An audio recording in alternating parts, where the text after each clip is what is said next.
Hello चो, नमस्कार। कैसे हैं आप सब लोग? उम्मीद है शानदार, जिंदाबाद, जबरदस्त होंगे। और आपकी तैयारी इस समय बहुत शानदार तरीके से चल रही होगी, ये उम्मीद करता हूं, क्योंकि अब आपके लास्ट के 20 दिन बचे हैं। इन 20 दिन में आप क्या कर गुजर जाओगे मुझे नहीं पता, बट मेरी भी टीम, मैं खुद भी बहुत एक्साइटेड हूं कि मैं आपके लिए क्या कर सकूं। तो मैं आपको अभी अनाउंस कर देता हूं कि जो गागर में सागर का अगर आपको इंतजार हो तो वो मैं 27 तारीख से लेकर के आने वाला हूं पूरी टीम के साथ आपके लिए। और 27 से पहले कुछ क्लासेस मैंने स्टार्ट भी करवाई हैं सैटरडे संडे, और कुछ और होने वाली हैं जो आपके अंतिम समय में बहुत शानदार रिवीजन का काम करेंगी। लेकिन उससे पहले मैं आप सभी लोगों से एक रिक्वेस्ट भी करूंगा कि आप जिस भी स्टेट के हैं और जितने भी आपके मार्क्स आ रहे हैं, आप प्लीज इस वीडियो के एंड होने पर जो ऑफलाइन कमेंट होते हैं उनमें करिएगा। लाइव कमेंट में मैं नहीं पढ़ पाऊंगा सबके, ये ईमानदारी वाली बात है। आप किस स्टेट से हैं, वहां के जनरल एरिया में या बॉर्डर एरिया में, नक्सल एरिया में हैं, तो ये भी लिखें। और आपके कितने मार्क्स चल रहे हैं, ताकि मैं एक माहौल बता पाऊं कि भाई आपको पिछली बार से भी हाई कट ऑफ के लिए तैयार रहना है या नहीं रहना है। लेकिन इस बार जैसे पिछली बार हाई कट ऑफ रही हैं और कुछ बच्चों के मार्क्स 160 से में से 160 से भी ज्यादा हो गए हैं, और वो एनसीसी के मार्क्स को लगाकर ही हुए चाहे, लेकिन उससे पहले ऐसा नहीं होता था। तो इससे जरूर एसएससी ये चाहेगी कि ऐसा कभी भी ना हो कि 160 में से 160 से ज्यादा किसी के मार्क्स बने। जरूर एसएससी इस बार खेल करने वाली है कि भाई अगर वो ये चाहेगी, यानी 8 नंबर भी आपके जुड़ करके 160 में से 160 ना हो, यानी इसका मतलब है 152 से भी बच्चे को नीचे रोकना है। जो सबसे रैंक 1 आए उसको 152 से नीचे रोकना है। तो फिर एक ही तरीके से एसएससी रोक सकती है, वो है पेपर को मुश्किल बना करके। और ऐसी उम्मीद आप जता सकते हो, थोड़ी थोड़ी संभावना, कि अगर एसएससी ने भी इस तरह से सोचा जैसा मैं सोच रहा हूं कि भाई ये देखिए, अगर आपके पेपर में कोई 100-150 बच्चा 160 में से 160 प्लस करता है, तो आपको किसी को भी एक्सप्लेन करना, मैं कहूं कि भाई इस बच्चे के 165 नंबर आए हैं, कोई पूछे भाई कितने में से, 160 में से, तो वो हैरान होगा, खुश नहीं होगा। हाँ, अगर कोई कहे, मैं कहूं कि वो 158 नंबर आए कितने में से, 160 में से, वो खुश होगा, भाई वाह कमाल कर दिया, क्या बात है। तो हमारी भी तारीफ करेगा, वाह आपने पढ़ा है, वाह बहुत बढ़िया। लेकिन 160 में से 165 आए हैं, तो कोई भी खुश नहीं होता, हैरान होते हैं, शक करने लगते हैं, कुछ गड़बड़ तो नहीं हो रही, कुछ गलत तो नहीं चल रहा है, नॉर्मलाइजेशन में कुछ गलत तो नहीं चल रहा है। ये शक हो जाएगा, और ये शक बढ़ता ही जाए, ऐसा एसएससी क्यों चाहेगी।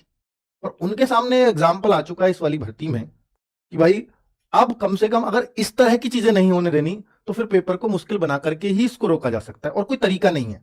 तो आप ये मान सकते हो कि एक संभावना जता सकते हो कि पेपर मुश्किल भी देखने को मिल सकता है।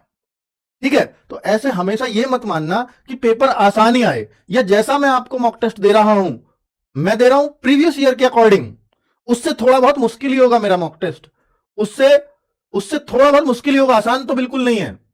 लेकिन बहुत और भी इससे भी ज्यादा मुश्किल जो मैं मॉक टेस्ट बना रहा हूं, इससे भी ज्यादा मुश्किल आ सकता है।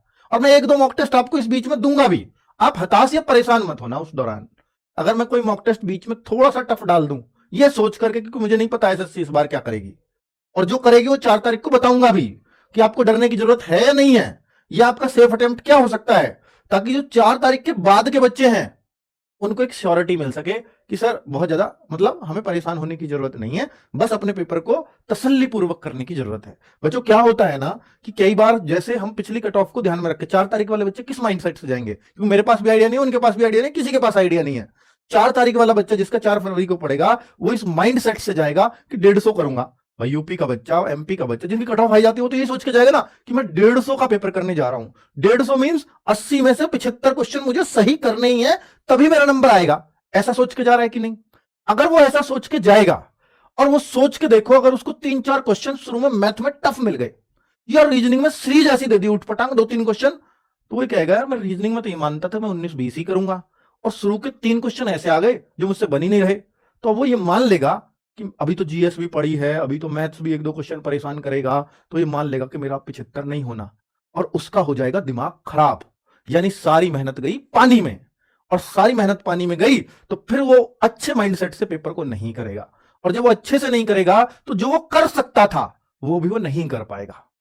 तो अगर ऐसी सिचुएशन आपके साथ बने, प्लीज ऐसी सिचुएशन बने, आप किसी भी माइंडसेट से जा रहे हो, कोई भी टारगेट स्कोर लेकर के जा रहे हो, और शुरुआत में ऐसे क्वेश्चन आ जाएं, पिछली बार भी बताया ना, पिछले पिछले वीक में भी, शुरुआत में ऐसे क्वेश्चन आ जाएं जो आपको मुश्किल लग रहे हों, तो एक ही बात दिमाग में सोचना कि ये मुझसे नहीं हो रहे ना, मैं बहुत मेहनत करके आया हूं, ये मुझसे नहीं बन रहा ना, ये किसी से नहीं बनेगा। और जो क्वेश्चन किसी से नहीं बनेगा वो कभी भी कंपटीशन पे कोई फर्क नहीं डालता, फिर उसको करो या छोड़ो, कोई दिक्कत नहीं है। ठीक है, मुश्किल क्वेश्चन आने से कभी भी कंपटीशन प्रभावित नहीं होता, क्योंकि वो किसी से भी नहीं होता। तो इसलिए परेशान मत होना मेरे भाई मुश्किल क्वेश्चन से। ठीक है, और शुरुआत में आ जाए तो बस यही सोचना कि ये किसी से नहीं होगा तो मैं क्यों परेशान हूं, इससे पूरे कंपटीशन पे कोई इंपैक्ट नहीं आने वाला। एसएससी जीडी की एग्जाम सिटी आ गई है, बिल्कुल आपको थोड़ा सा और उत्साहित हो जाना चाहिए। अब एग्जाम डेट, एग्जाम सिटी, कुछ स्टेटस शायद एक आध मतलब रीजन का आया है, जब सबका आ जाएगा मैं डाल दूंगा। ठीक है, अभी सभी रीजन का नहीं आया, आने वाला है।